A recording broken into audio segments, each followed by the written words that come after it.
할렐루야. 153 저녁기도에 오신 여러분들을 주님의 이름으로 환영하고 축복합니다. 오늘도 귀하고 복된 이 저녁 시간 하나님께서 우리의 간구 가운데 함께 하시고 또한 주님의 만지심을 통해서 하나님과 깊이 교제하며 여러분들의 믿음이 성장하는 귀한 시간이 되기를 간절히 소망하겠습니다. 먼저 하나님의 말씀 보도록 합니다. 로마서 15장 1절에서 2절 말씀까지 보겠습니다. 로마서 15장 1절에서 2절입니다. 우리 같이 한 목소리로 다 함께 봉독하도록 하겠습니다. 시작.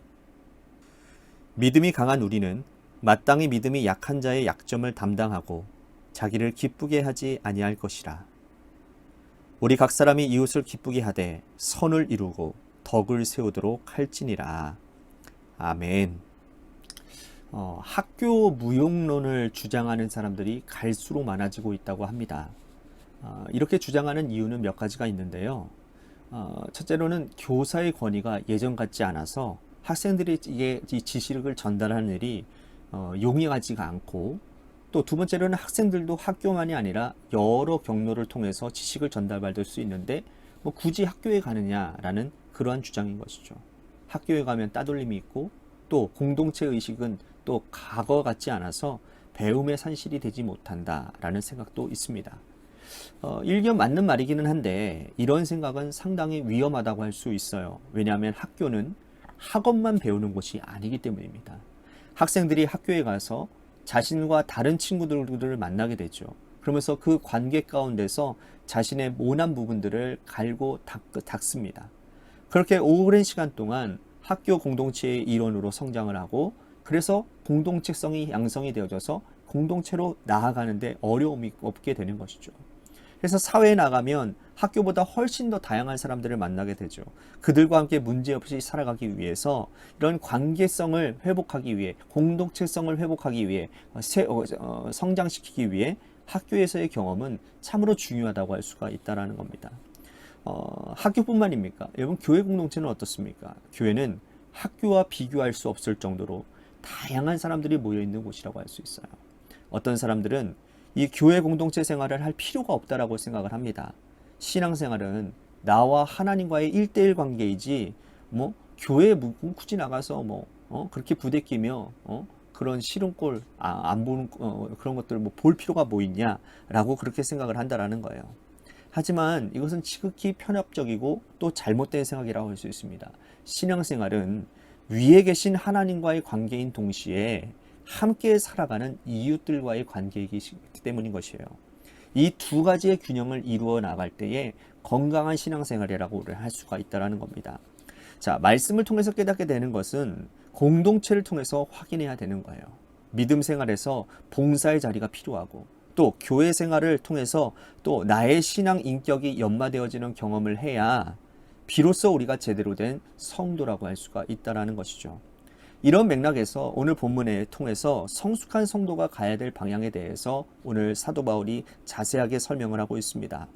성숙한 성도는 자기를 기쁘게 하지 않고 이웃을 기쁘게 하는 사람이라는 거예요.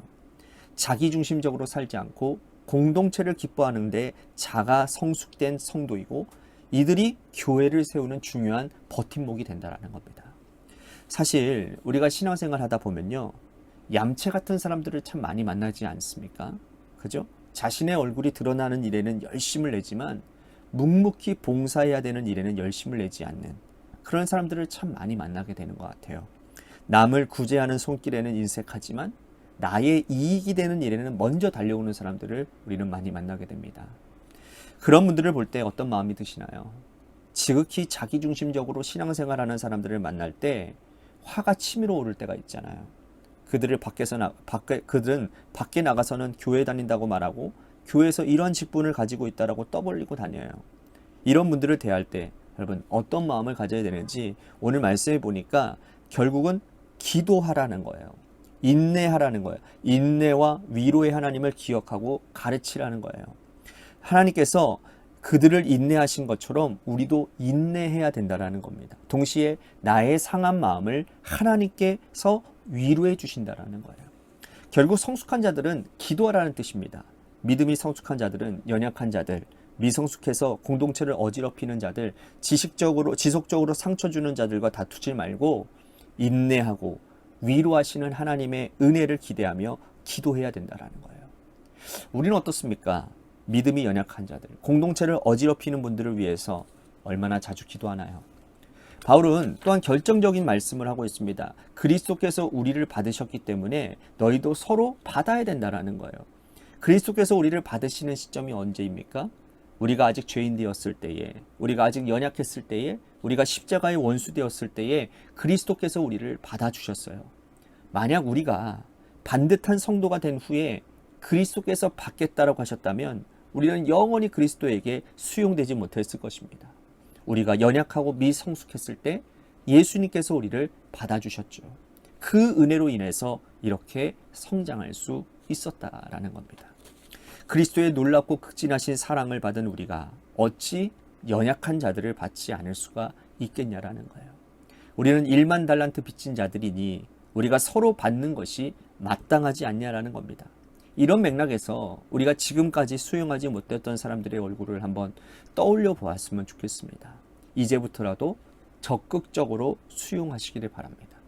그들의 미성숙과 모난 인격도 받아들이는 넉넉한 사람들이 될 수 있게 되기를 바라겠습니다.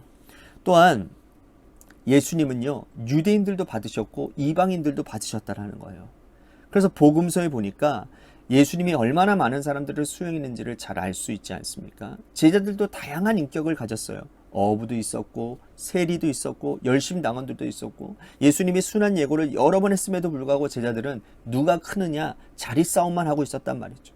어머니를 동원해서 주의 날에, 주의 영광의 날에 하나는 주의 우편에 하나는 주의 좌편에 앉게 해달라고 청탁하는 제자들도 있었다는 겁니다.